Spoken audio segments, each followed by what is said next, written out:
Hello, my name is Jesucita. Here I am about to demonstrate how to properly package an instrument in a pill pouch according to sterile processing standards. Up front, I'm just going to say I'm not sure what the tape is for, especially when it comes to a pill pack. I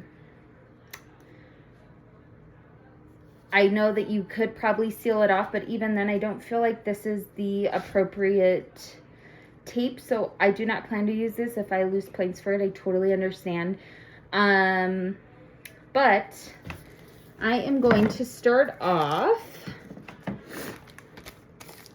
with my Ferris Smith tissue forceps. Here we are. I am going to place in the pouch. Typically, I'm gonna go like this. I want to be able to see what kind of forceps I have in there, what the teeth look like, or serrations.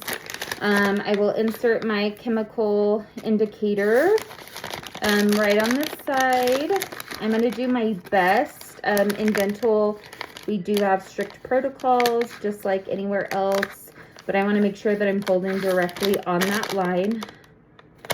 Nothing is puncturing. I do have enough wiggle room. It's not, busting out or puncturing the pouch. I am going to put my initials on here. Date it 10/5/25. These were my Ferris Smith tissue forceps.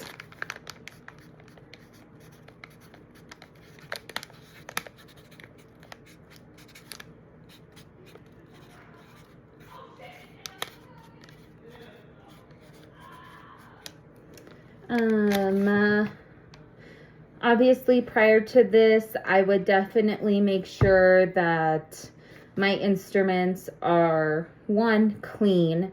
I would inspect them, make sure they were dry and functional. Normally, you would do your initials, your date, the contents of the package, and then your load number. Just for this video, I'm just going to put it as 01 for my load number, my date, my initials, what's in the package. There's one. And next, I will be doing the Yonker suctioning tip.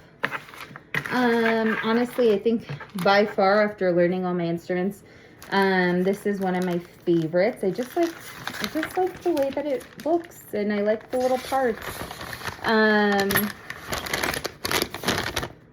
It fits in the package. It does go a little sideways, and I'm not sure. I guess it would depend on the guidelines of the hospital or whatever facility I was working at. As long as these are properly cleaned, and making sure everything is out of, the inside of this. Typically in dental, we would put these in this package, but, it could vary depending on where you're working. I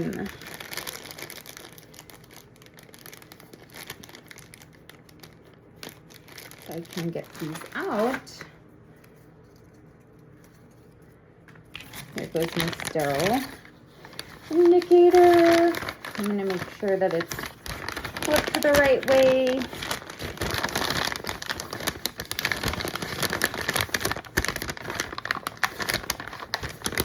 I'm going to try to fold directly on the line.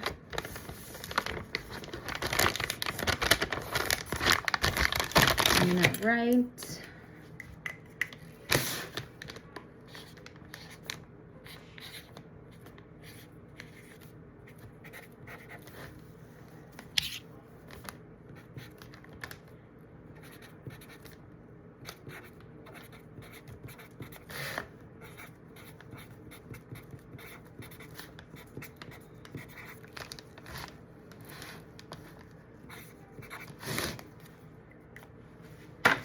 Here is my final package. I feel like it's not bulging. I'm not scared that this is going to, rip by any means. I do have everything labeled in the correct way. This is O2. But yes, this is number 2.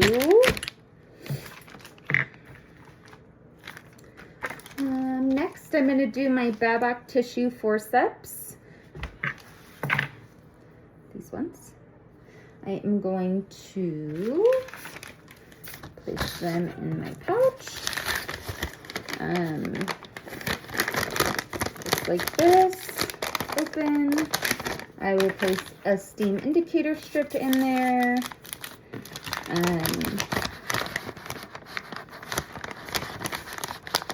Make sure that, and it's really odd because some of these do have, you know, the expiration date and for you to put the date that it was sterilized. I feel like in these moments, I feel like the appropriate way to also label this was to maybe put some tape on there if it was the correct tape. Because I just don't know where you would write your initials or what would, you know, the contents or any of that. So, for the purposes of making sure that my instruments have the correct information on them, I am going to put this on the back of my package. This isn't something that I would normally do unless it was required by the IFU. But just so that way I can label it correctly. And just rewrite it. The date. So my initials, the date 10/5/25. My Babak tissue forceps, what is in there? Babcock tissue forceps, I apologize. Tissue forceps. And then this would be 03. Every sterilization pouch I've ever encountered is different. I just don't feel, I can still see my expiration date, but I did rewrite it on here, and I could be totally wrong, but I did just want to make sure that I was including everything that I needed to within the video, that I had my expiration date, I had what was in there, I had my steam chemical indicator.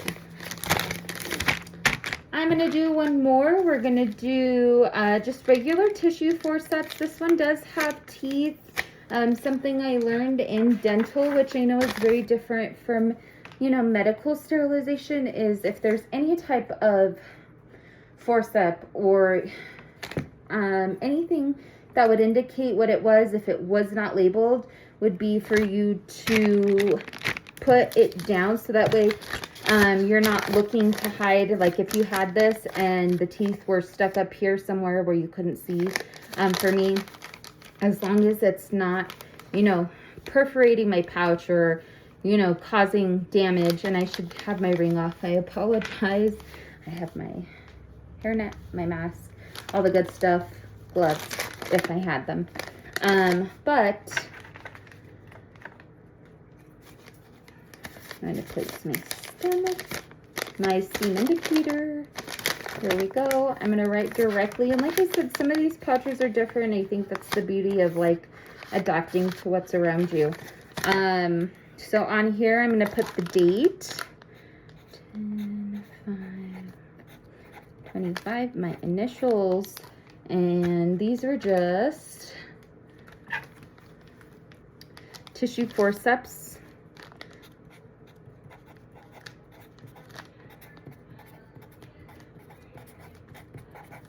And this would be what? 1, 2, 3. This is 4. This is my pouch, perfectly sealed, right at the dotted line. There's no puncture wounds. Everything is labeled. Visibly, you can see my steam indicator. I did do 4 packages again. Here are all of them. I'm open for constructive criticism. That's it. This concludes my demonstration of packaging some instruments in my pill pouches. Please let me know if there's anything I need to work on. Thank you.